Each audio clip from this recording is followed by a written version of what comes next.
Henri Giffard, or to give him his full name, Baptiste Jules Henri Jacques Giffard, was born in Paris in 1825. He is credited with, on the 24th of September 1852, making the first powered, controlled flight from Paris to Elancourt, a distance of 27 kilometers.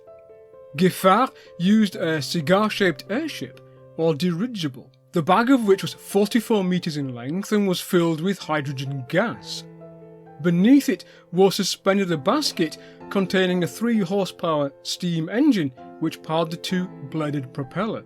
Steering was achieved with a vertical rudder. Giffard needed to keep things as light as possible, and the steam engine alone weighed 180 kilograms. Steam engines need a constant supply of water for their boilers, and hitherto the only way of putting water back into a steam boiler was using a cumbersome pump, but Giffard couldn't countenance the weight of such a device. So he turned to his physics textbooks and to 2 18th century physicists, Giovanni Venturi and Daniel Bernoulli. Giffard applied the Venturi effect to put water back into his steam boiler. The Venturi effect is a case where fluid flows through a tube that is narrow. The velocity of the fluid increases as it flows through the narrower tube, while the pressure decreases due to the conservation of energy. The effect is an example of Bernoulli's principle in action.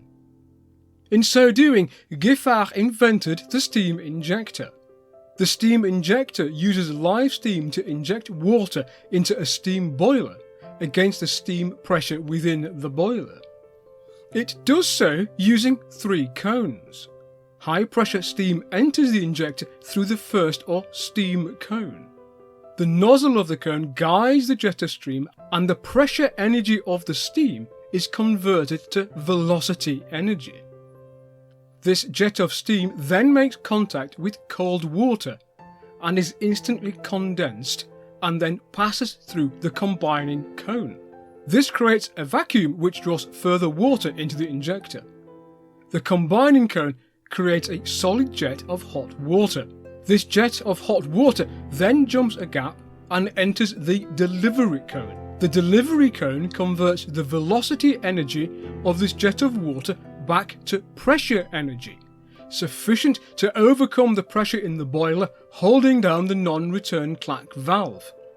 Giffard took out a patent for his steam injector on the 8th of May 1858, and the idea soon caught on in France for use in stationary engines and steam locomotives, replacing the cumbersome and often temperamental water pumps.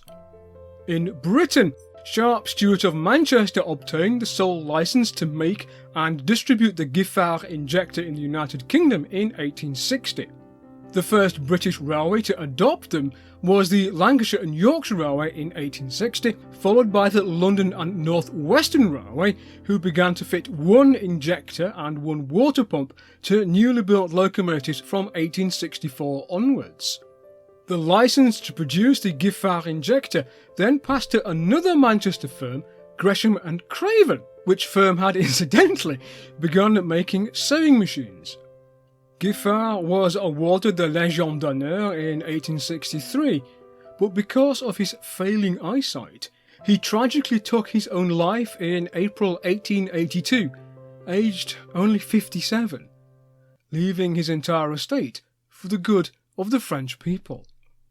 I hope you have enjoyed this video on Henri Giffard and his steam injector, and if you have, please leave a comment below, and whilst you're at it, please also like, share and subscribe.